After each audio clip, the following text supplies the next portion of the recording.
Hello and welcome to the GameShow Global Esports Cup America Group 1 in the first stage of the group stage. It's been a while since we've had some games here, but they should be pretty darn good, at least for the start. Two teams that are fairly new to the scene, or at least were unknown to me, and have a lot to prove. Their group is pretty difficult. Boreal and Void Boys looking strong, and we'll have to see if they're up to the task of knocking one of them down. I'm Grant SV, we'll be joined by Llama Down Under for this and the subsequent best of ones.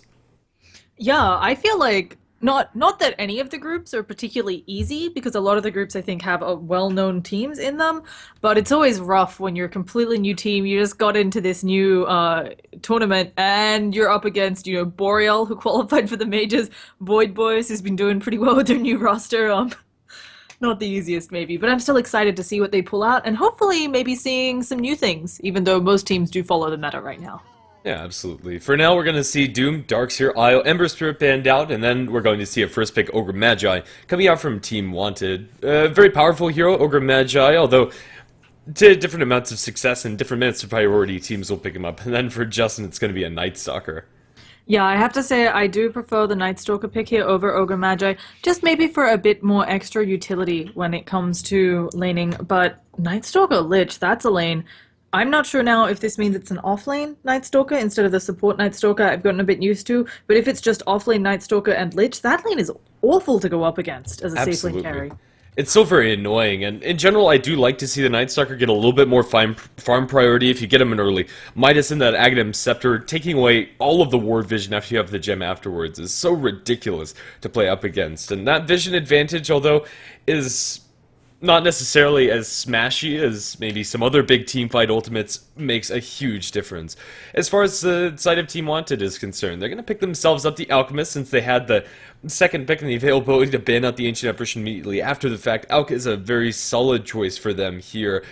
If given enough room, this Alchemist could completely explode in farm. And now the pressure's on Justin to stop the Alchemist at every stage of the game. Give this guy an inch, he'll take a mile. If the Alchemist is able to get his Radiance up at a decent timing, the farm never slows down, and you already have one hero that has difficulty farming Ags that benefits very heavily from having it in the Ogre Magi, and we might see a couple more of those thrown into the draft coming out from Team Wanted later down the line.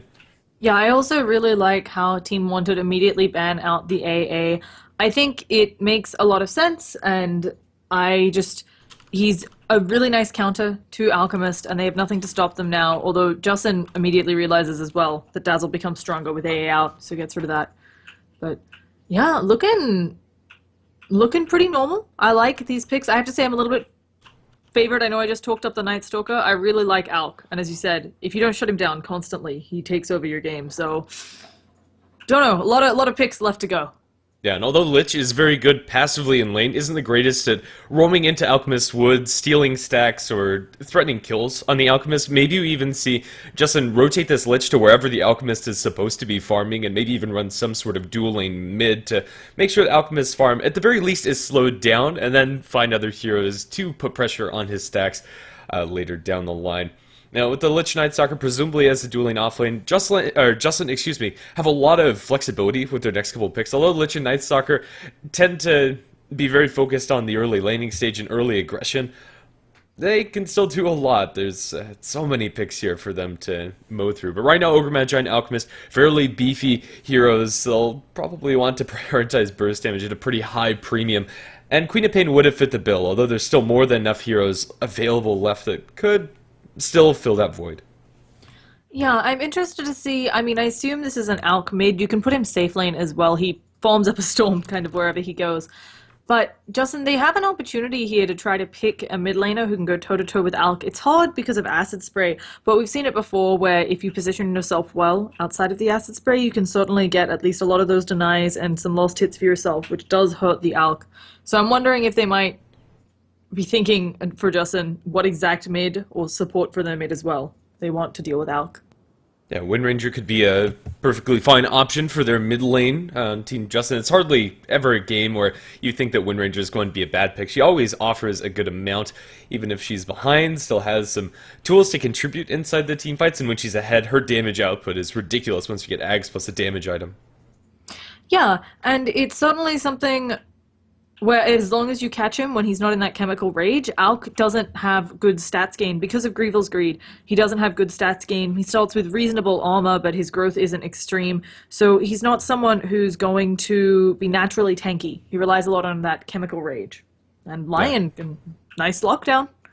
Yeah, and also nice burst damage will help them somewhat deal with the chemical rage. Just drop a finger on him, and Alchemist really doesn't have a great way to deal with that, as he'd much rather be building those farming items, your Radiances, your Manta Styles, your Boots of Travel, rather than taking up with, like, I don't know, PTs or maybe a Halberd to BKB. These are items that Alchemist is probably going to have to consider, especially the match community this game, that he otherwise really would rather avoid. The Nightstalker Silence, combined with the lockdown suite of the Lion, might make it very difficult for Alchemist to throw his concoction once he's channeling that inside the fights, and if he gets stunned by that, could very easily be brought down. The disadvantage, however, to the Lion and the Lich supporting duo is they are fairly passive when it comes to what they want to be doing in the laning stage. They require their levels, although Lich has the built-in sacrifice to help assist his experience growth. They're not very good at roaming early on together, although it can be done. It's a lot weaker than some other duos. Yeah, a lot of it's going to depend on who exactly is mid. And now with this clockwork pickup, I feel like Justin doesn't have an easy way here so far to deal with the clockwork. At the same time, it looks like now this is going to be a core Night Stalker. It's kind of a weird matchup, like when you think about the offlaners, because I would say Night Stalker, they both have great utility, right? And Night Stalker just has so much more during night, but then Clockwork, on average, I would say, is just as good. Especially considering the supporting duo from Justin, they're fairly squishy, fairly low HP pool heroes, and they have no way to deal with a Clockwork that gets on top of them with a maxed out battery assault. Clockwork could very easily find solo kills. However, maybe not on this Templar Assassin. Yeah, I've seen this matchup before between TA and Alk. It's one of those similar to AA versus Dazzle where like they kind of counter each other. Yes, refractions mean you can stay acid ticks through refractions. Refractions mean you can kind of run up in the acid and auto attack a little bit and get some harass on Alk, maybe that other heroes can't, but you're still so melee on TA unless you start putting points into those side blades, and more than one is not traditional, so worry about TA in this lane. I think that just based on the individual matchup, of course it could go either way. I think the damage coming out from Templar Assassin counters out the Alchemist a little bit more than the Acid Spray. Although that harass is annoying, Templar Assassin should have the bottle running. It's going to be a nuisance for her, but a lot of Templar Assassins now are going 2 points into the Sideblades for the extra lane control that offers, and as long as Templar Assassin plays it well, the Alchemist farm is going to be reduced just by the nature of Alchemist not having damage that can compete up against Refraction. Still, Yeah. yeah, the biggest thing that's going to tilt the scales either way in this mid lane matchup is who gets the stacks. If Templar Assassin can fall back on her Ancients, get a big stack there, prepped by maybe the Lich or the Night Stalker who's going to be in the off lane, or just make them herself as she goes to secure bottom rune, that can propel her over the Alchemist, or if Alchemist gets a huge amount of stacks and hits the side of the woods prepared by his supports, that's where they really are able to get that lead. Neither of these heroes should be killing each other pre-level 6, and once 6 comes out for the Alchemist, Templar Assassin needs help, and neither of these supporting duos are that great at offering that help. Ogre Magi may be the exception. We could see him rotate towards mid, but we'll have to wait and see. The next support up for the side of Team Wanted is the Disruptor. Yeah, Disruptor, I feel, really is a bit strange maybe in this setup for Wanted. I don't see any obvious synergy. You know, if the Clockwork were on Justin, the Disruptor suddenly makes a lot of sense. But they don't seem to have. I mean, Templar might pick up a blink, Lion might pick up a blink, but that's not always what you get the Disruptor for. So not quite sure here, and I don't see any reason for Justin to group up to get an easy Static Storm. So while you certainly can like hookshot drop a Static Storm, I don't see any more synergy than that. Yeah, that's probably enough. Disruptor is never a hero that's going to be bad for your team. Glimpse is always amazing, even if it's not as direct a counter as you'd like. It does feel weird since Justin don't have that super mobile carry that demands the Static Storm like maybe an Anti-Mage would have. Instead, Justin's safe lane farmer looks like it's going to be a Razor for them. Razor, although usually I feel is a fairly lukewarm hero, this game, the damage output coming out from Team Wanted is very long and drawn out. The biggest burst damage spells that they have, or like the Ogre Magi if he gets a quick level 6, could come into play, but early on, they don't have a lot of ways to burst this Razor, and the Alchemist is going to be severely hampered by that static link. The minus armor synergy as well coming out from the Templar Assassin and Razor combined together, and just the general nature of all of their lanes, I think give Justin an edge. This early laning stage is going to be very difficult for Team Wanted to get a significant lead in. It's going to rely very heavily on those first couple rotations from the Clockwork once he gets 6, and how fat they can get this Alchemist. Yeah, this mid lane now a bit worried. Okay, I was about to say, but I don't know. I think we've got the funny case of if this is Viper versus Razor, that's kind of the two heroes who always win mid, you know? Um, so I'm not sure where they're going to place people. We'll see shortly when we load in. But I have to say, if this goes late, I think I'm favoring Jussin. Just because a Templar Razor do feel like they outscale. Well, it's hard to say with the Alk because of the way he's played, kind of like a Naga now. But Viper's one of those heroes who gets tanky. He doesn't actually output a lot of damage. He just kind of sits there and he's annoying. Because you usually build him with the mech with other items where you kind of tank up, but you're not huge damage output. Yeah, we'll have to see. This is going to be a very interesting dichotomy between these two teams as they scale into the late game. But the biggest question for me is how do these lanes match up? If they can get the Viper versus TA matchup in mid, that would work for Team Wanted quite nicely. As the Nightstalker Lich, although the constant denies are going to be a nuisance for the Alchemist, I'm not sure if it's enough to outright stop his farm. It's hard to call a major draft advantage towards either side. They both have their pluses and cons, and I guess we'll just go ahead and introduce our teams. I believe everybody's using their official tags, or at least close to it. On the Dire side, it's going to be Team Justin with CCNC on the Templar Assassin, Calamity on the Night Stalker, Uncle Panda on the Lion, Cooked Crab on the Lich, and Chives on the Razor. Yeah, and on the side of Wanted, whose name now actually shows up as Wanted, was a bit confused for a second there. We've got Manhua on Ogre Magi, Sasaki on that Disruptor, Huff on Clockwork, Chaser on Viper, and finally Lucky 57 on that Alk. Now, the Alchemist is going to open up with Tenga's Salve. It looks like to me that he's going to be your safe lane farmer, but actually, Viper's build also looks pretty similar to that as well. It's very weird to see the mid Alchemist start with this much regen because usually you bank on getting that bounty rune, starting out with that 500 gold, and usually you'll get Stout Shield, Quelling Blade, 2 pulled Tangos, and that'll be enough to sustain you throughout this lane. Interesting choice. I'll have to see how these lanes shake down. It looks like it is going to be a safe lane farming Viper. This Viper's going to do a lot better than the Alchemist against the Nightstalker Lich, but is that enough? We'll have to wait and see. Nightstalker is going to try to place down his ward, but unsuccessfully so. Calamity's going to bump into the entire enemy lineup. They go for Glimpse level 1, can't quite get into range. Level 1 Glimpse is pretty mediocre spell. Once you get level 3 and 4 into Glimpse, it's absolutely stellar. But right now, they won't be able to catch him. He'll be able to back off and get his pull. Looks like one bounty rune to the dire side up towards top, and one bounty rune for the Radiant. So Lucky 57 should be able to get this without any contention from the enemy team. Yeah, it's pretty standard split there. Templar actually looking like she's gonna be. I wasn't sure here. Okay, yeah, looks like she'll be mid, and Viper is heading over, so I think it's Viper mid, maybe I say, as Alk also no. Okay, it looks like it's Viper Ogre in a lane together. That is terrifying. Yeah, let's discuss this a little bit. So Ogre Magi traditionally put against or a lot of people like to play him against a safe lane farmer because you just throw Ignite on the safe lane farmer and he can't get near the wave. At a Viper, like, this is actually rude, I would say, coming out of Wanted. Is. It's so annoying. They're both naturally fairly tanky, although Viper's stat gain isn't that great. He can usually kite them around a lot. But that said, if there is a safe lane farmer that can at least get something out of this lane, it's the Razor. But right now, Uncle Panda is going to be smacked by the Ogre. He turns for a Hex, but Ogre with his Orb of Venom might have considered diving for that. If nothing else, he forces out a lot of regen from the line. At least both of his Tangos are going to be consumed. And that's just a small glimmer of what's going to happen further if you're the Lion. As a support, he desperately needs his levels before he's able to contribute. He's only 290 movement speed. Even without the Orb of Venom, Ogre could probably run him down with just Ignite and auto attacks.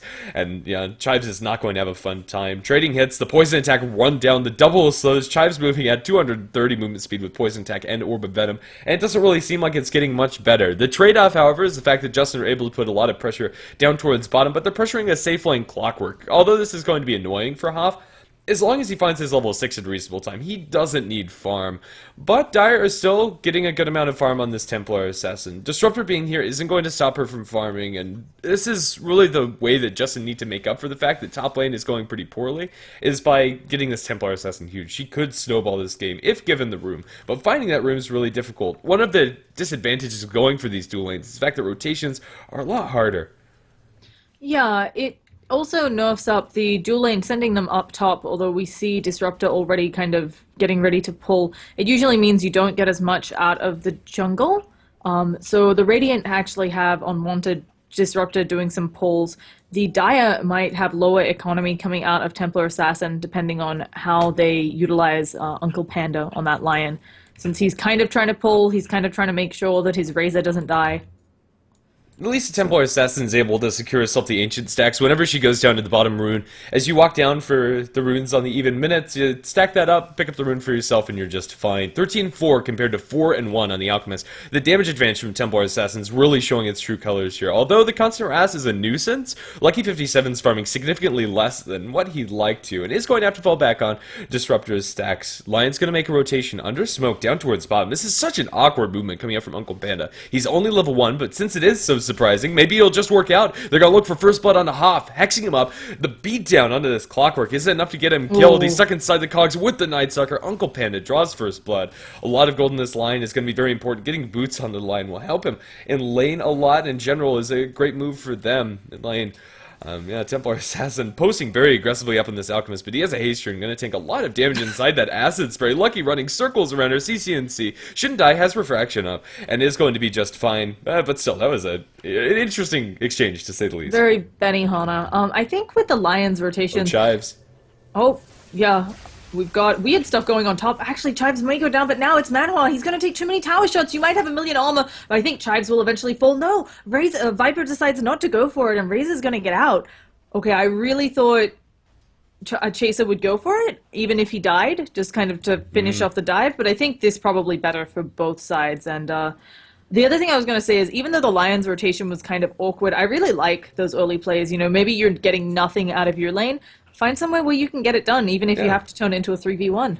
It's a surprising rotation. You don't think a level 1 line's going to gank you if you're the Clockwork there. You think he's just going to be hiding in fog, terrified under his tower, as he probably should have been. So yeah, nice movement coming out from Uncle Panda. If Viper goes for that dive, there's no guarantee he gets the kill onto the Razor. He went for 2 points poison attack, 1 point into the Nether Toxin, I believe. And although this is a fine build to play aggressively inside the lane, going for tower dives is so much more difficult. He would have been very squishy going for that one. And yeah, any sort of disable would have been his death. The runes will be split. Double damage for the Alchemist and bounty rune for the Templar Assassin. Under normal circumstances, you'd be happy with a double damage rune on your mid, but Alchemist is the exception to that rule. Bounty runes mean so much and would help him come back into this lane. His Templar Assassin for now is almost doubling him up in CS. Look at those side blades. 3 shots and both of them are at half HP. The Alk is still doing a little bit better farm-wise, but it's something where you expect him... He needs to be way ahead. Alk's whole gimmick is that he gets to 6-slotted before everyone else, and it looks like they might be going for a gank on top. Oh no, that's not where you want to be, Lich. But can Ogre Magi get there without boots and the Frost Armor? I like that early Frost Armor. Let's also talk about this Disruptor who's just stacking. He has hit level 2 from Leeching Experience. Cooked Crab, gonna be dove up towards top with the poison attack. They should be able to get this kill. Are the jukes good enough? The poison take damage isn't quite enough. Looking for the auto attack through the trees. Lich is going to juke out this Ogre Magi. All Manwa needs is 1 attack and then a little bit more. Now that he's healed up, they're bringing the Night Stalker. Phasing through is going to chase for it, and Manwa is going to go down. That Fire Blast can't do the damage. Cooked Crab will survive, although only just. In the meantime, the Viper is able to escape. Yeah, close call for the Lich will end up working out for him. Yeah, the Disruptor, although it is a little bit awkward to have him not really do much, this is the best usage of his time. So that Alchemist is able to power farm through the woods to get to that advantage that is so very crucial for him. There's nothing that a Disruptor being in lane, either in top or bottom, would really accomplish for their side, especially with such low experience on this hero. He needs those stacks, but up towards top, a phased Night Stalker under the cover of smoke will potentially look for a kill onto the Ogre. They spot him up and said turn for poor Sasuke, and this is going to be a very dead Disruptor. Beat down after the Ear Spike. It's a dead Disruptor, even with the glimpse back. Night Stalker's really not bothered by it. But again, if he wants to go They're for it, rotating there is towards a Ogre. He's way too far up in the lane. The Link's going to start. They'll come in with a hasted line and just beat him down. The Ogre can't survive that ward in lane. Pays for itself and then some. A double kill for Calamity, and Justin find themselves with a 5-0 advantage. Yeah, I think you have to be a bit worried here, even though the gold and experience isn't getting super out of control. Justin is constantly killing all over the map, and yeah, your Alk's farming, but again, the TA, as you've pointed out, is doing very well. And the Viper, he was meant to stomp that top lane, and they were for a while, but then the ganks came out. You know, they tried to dive, they went too deep.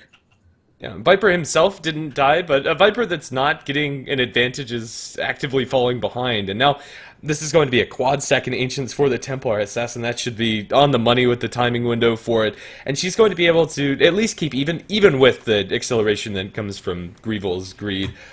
And if nothing else, even though the metrics, as you said, are fairly close, the momentum is in Justin's side, and the experience on their supports means so much. This Lion, he's only level 3, but that's still enough for them to play very aggressively. And once you get level 6 on him, the Finger of Death is not something anybody can really survive against. And They just need, looking, yeah. oh, just looking at the levels, I mean, yeah, the Lion might be level 3, but the Lich is level 5. The Ogre Magi and the Disruptor are both level 3. So we've got this problem on Wanted where it feels like their supports aren't getting what they need. And as you Shot said, top. Cooked Crab is going to be isolated by the Clockwork, spotted out by that ward. It's going to be a very easy kill for Hoff, and Clockwork is the one that they need to make these rotations, and should be able to get out safely after the fact. But inside the woods, Templar Assassin stealing stack, she's going to be spotted out. Thunderstrike's on her, drops a meld on the Lucky 57, a little bit of Sideblade spill, has some backup of the Lion. Hex Earthspike is available. They're going to Earthspike up the Alchemist, they go for the bigger kill, and they'll find it. The meld does enough damage, and the Disruptor will try for Thunderstrike, and the right clicks onto Uncle Panda. That's not quite going to be lethal, or will it? Last tick, he'll survive on 1 HP! Fire Blast is there. Ogre Magi should kill off Uncle Panda, but it's so worth it for Justin. They kill off the Alchemist, they kill off his stacks, and they get a free Disruptor on top of it, and they force out rotations. Clockwork is going to get the cogs back onto CCNC, but she'll be able to destroy those cogs with 2 swift auto attacks, and then walk right away. An Invis Rune, if nothing else, would have secured her retreat. There's no detection on their side, and all while that's happening, Nightstalker's farming, Razor's farming. The map is blown wide open for Justin. yeah, it feels like maybe Wanted not communicating clearly there. There was abilities to pick up TPs on a lot of their heroes. So not quite sure why the mass TPs didn't just come out to the tier 2 and the tier 1. And oh gosh, we have something going on. Lucky out of position again, taking that meld strike. Even with Chemical Rage, he's just going to go down. He is not tanky enough for that business. And this Alk, who, you know, as you mentioned, you want to get an early Radiance and you can take over the game. This is going to be a 20-minute Radiance if he's lucky at the way things are going. And he's going to buy Power Treads. He can't afford to rush this Radiance anymore. He needs the early stats because Templar Assassin's damage output is just so obscene. And she's going to be accelerating herself towards the Desolator. She's more than 1,000 gold ahead of the Alchemist, and even with the gold... Down bottom, hookshot onto Calamity, and they should be able to easily get this kill. But Yeah, that's a killing spree down. That's really nice for the Viper, but this doesn't translate nearly as nicely as the big items that Justin pick up. It's a step in the right direction, and Clockwork's the one to make those steps for them. 1-1-1, the Clockwork has been reasonably active, but he needs to make sure that Hoff finds every single one of those hook shots on one of these squishier supports. He can set up kills, but this game he needs to. There is no alternate plan for their side to really play aggressive. Viper's gone for phase boots. This is really nice for locking down these lanes, but grouping up and pushing with the team is gonna prove to be difficult. also, this Alchemist has maxed Acid Spray, no points in Unstable Concoction. While they do seem to have somewhat decent lockdown, you know, oh gosh, at the bottom rune though, that looks like Disruptor. He manages to get the glimpse back and everything's fine. So, I was gonna say they don't have a lot of lockdown. Yes, Disruptor has glimpse and kinetic field, but Ogre Magi stun is the only sure stun it seems that they have on Wanted. They've got Hookshot, which you can generally set up, but again, isn't a promise of a stun. So I think it's enough lockdown for Wanted, and the biggest issue for them is the fact that Alchemist isn't going to be able to reliably get off that concoction, especially during nighttime because of the crippling fear. They're going to look to take this Ancient stack, but this is going to be contested. They don't do this incredibly fast. The Ancients are already dropping Lucky down to about half HP. Lich Ultimate's going to be bouncing one to the out, back to the Viper. It's going to keep on going, although Uncle Panda's going to lose his life. They're just dropping like flies. He'll turn for the concoction, but it's already a double kill for the TA, and Razor has a huge link onto the Clockwork, triple kill for CCNC, and all that Acid Spray really did was soften up that stack for the TA to finish. They'll lose the Disruptor around their trees. Nightstalker is able to chase him down. A disaster for Wanted. The idea to go into that ancient stack and farm that up for themselves is very good, but they don't have the heroes to do it. And now CCNC, after those kills and after the stack, is going to have his Desolator and then some. Probably about 300 gold on top of the Deso recipe. It's ridiculous how much advantage they're getting because of just one too many failed rotations coming out from Team Wanted. 12-4 is their kill score, and Justin have a team that could very easily snowball this one to victory. They're going for the mechanism on the Razor. Chive's going to have that soon. And once they have the mech, once they have the Deso and Blink, how do Wanted fight into that? It feels like it's going to be very difficult. Increasingly, the only way they come back into this game is if Lucky57 finds farm, and right now, he's getting out-farmed by the enemy Nightstalker. That's something you don't see very often. Yeah, Alk having a really rough lane, and I think a lot of it just coming down to the lanes that they've decided to run on Wanted. Maybe not the Ogre Magi Viper. Oh, we have a hook shot in middle. It looks like TA. Gosh, she's just going to kill off Hoff before he does anything. She does have the Deso delivered out, and that was a hook shot of death. They're trying to set up a kinetic field. They've thrown the Unstable Concoction, but she's going to kill Sasaki as well. And now Lucky57 in the danger zone. He doesn't have... Oh... He goes down. Ogre's gonna fall as well. It's just one after another. GG?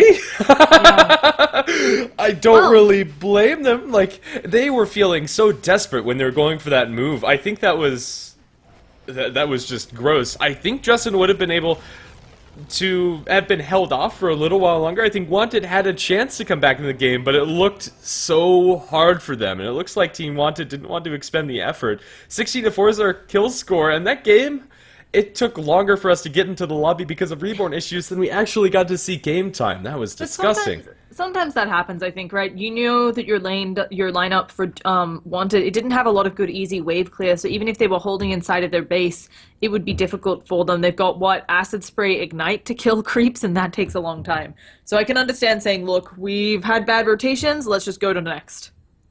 And, well, their next one is going to be potentially their last game in the GameShow Global Esports Cup. They're on the ropes. This is a double elimination GSL format, best of ones across the board. One more best of one Wanted. They'll have to play that against whoever loses versus Boreal and Void Boys. That is going to be a very hard game, and Boreal versus Void Boys is coming up next, so we'll be back with that in just a minute. Grandis V and Llama Down Under coming back to you in just a few. See you then.